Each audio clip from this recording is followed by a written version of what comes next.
세종대왕이 신하도 안 믿고 몰래 야밤에 했던 일. 파트 1 오프닝. 조선왕 조실록에는 이런 기록이 남아 있습니다. 상이 밤에 내시 한 명만 데리고 경복궁 후문을 나섰다. 세종대왕이 야밤에 궁을 빠져나갔습니다. 호위무사도 없이 신하도 없이 왕이 혼자. 도대체 조선의 임금이 한밤중에 왜 궁 밖으로 나간 걸까요? 오늘 우리가 배운 세종대왕은 이런 모습이었습니다. 한글 창제, 치국이 해시계, 위대한 발명품들을 만든 성군. 그런데 실록에는 아무도 이야기하지 않는 세종의 밤이 기록되어 있습니다. 그 밤들이 쌓여서 세종이 될 수 있었다는 사실. 오늘 그 이야기를 해보겠습니다. 이야기가 궁금하시다면 구독, 좋아요 부탁드립니다. 파트 2. 세종의 고민. 아무도 몰랐던 왕의 속마음. 세종이 즉위한 건 22살 때였습니다. 아버지 태종은 세종이 왕이 되자마자 이런 말을 했습니다. 너는 책만 읽었다. 백성이 어떻게 사는지 모른다. 그 말이 세종의 가슴에 박혔습니다. 신하들이 올리는 보고서에는 이렇게 적혀 있었습니다. 백성들이 풍족합니다. 나라가 태평합니다. 그런데 세종은 이상하다고 느꼈습니다. 정말 그럴까? 내가 보는 세상이 진짜 세상일까? 왕은 궁 안에 갇혀 있습니다. 모든 정보는 신하를 통해 들어오고 신하들은 왕이 듣고 싶은 말을 합니다. 이건 600년 전이나 지금이나 똑같은 구조입니다. 세종은 그 구조를 알았습니다. 그래서 그는 선택을 합니다. 반전일 왕이 직접 나가서 들었다. 세종이 밤마다 궁 밖으로 나간 이유는 암행이었습니다. 그런데 여기서 반전이 있습니다. 우리가 아는 암행어사는 왕의 명령을 받아 지방으로 내려가는 신하입니다. 그 신하들이 직접 민심을 파악하고 보고하는 방식. 세종은 그것도 믿지 않았습니다. 어사도 사람이다. 보고 싶은 것만 보고 오게 되어 있다. 그래서 세종은 직접 나갔습니다. 내시 한 명만 데리고 허름한 옷을 입고 한양 골목을 걸었습니다. 실록에는 이런 장면들이 남아 있습니다. 쌀을 파는 시장 아주머니에게 요즘 쌀값이 어떠냐고 물었다. 아이들이 노는 골목에서 멈춰서서 아이들 얼굴을 살폈다. 주막 앞에서 술 취한 농부의 하소연을 끝까지 들었다. 그 농부는 자신이 왕에게 하소연하고 있다는 걸 몰랐습니다.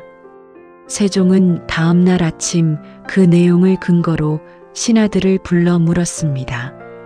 어제 들으니 한양 쌀값이 올랐다던데 왜 보고하지 않았소?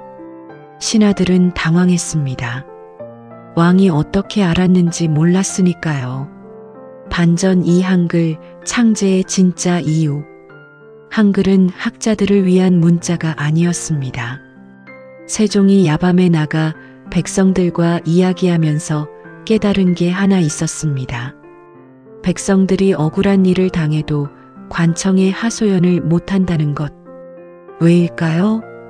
글을 모르기 때문이었습니다. 당시 조선의 글자는 한자였습니다. 한자를 배우려면 최소 10년이 걸렸고 그 10년을 가진 사람은 양반밖에 없었습니다. 세종은 어느 날 이런 장면을 목격했다고 기록에 남아 있습니다. 한 여인이 억울하게 남편을 잃었는데 관청에 소장을 내야 했습니다.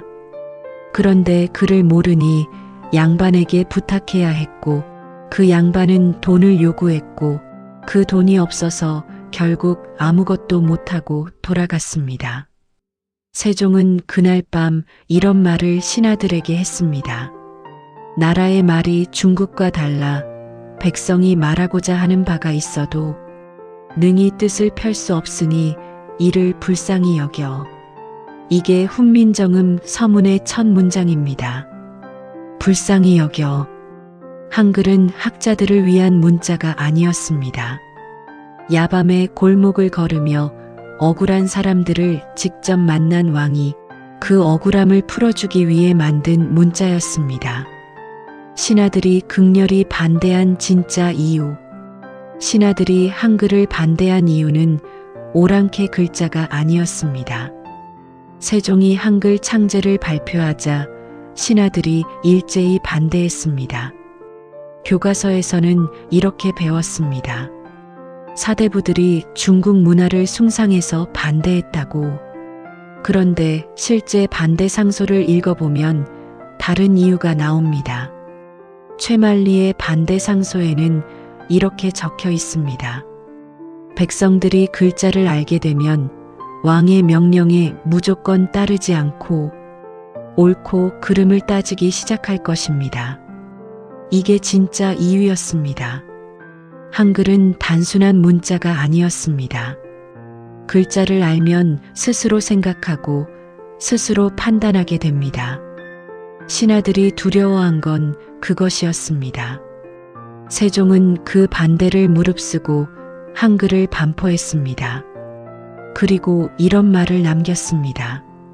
슬기로운 사람은 아침나절이 되기 전에 깨칠 것이요.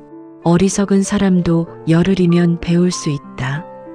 야밤에 골목을 걷던 왕이 그를 모르는 백성의 억울함을 직접 목격한 왕이 만든 문자였습니다. 클로징. 세종대왕의 위대함은 발명품에 있지 않습니다. 그 발명품들이 왜 만들어졌는지를 보면 전부 야밤에 궁을 나와 백성들 사이를 걷던 왕의 발자국에서 시작됐습니다. 추구기는 농사짓는 백성들을 위해, 해식에는 일하는 시간을 알 수 없는 백성들을 위해, 한글은 억울한 마음을 전할 수 없는 백성들을 위해. 세종이 위대했던 이유는 단 하나입니다. 높은 곳에 앉아 내려다보지 않고 직접 내려가서 같은 눈높이에서 바라봤기 때문입니다. 조선왕 조실록에는 세종의 야간 외출 기록이 총 여러 차례 등장합니다. 그 기록들 끝에는 항상 이런 문장이 붙어 있습니다. 상이 돌아오셔서 오랫동안 아무 말씀이 없으셨다. 그 침묵이 무엇을 의미했는지 우리는 이제 알 수 있습니다. 오늘 영상이 도움이 되셨다면 구독과 좋아요 부탁드립니다.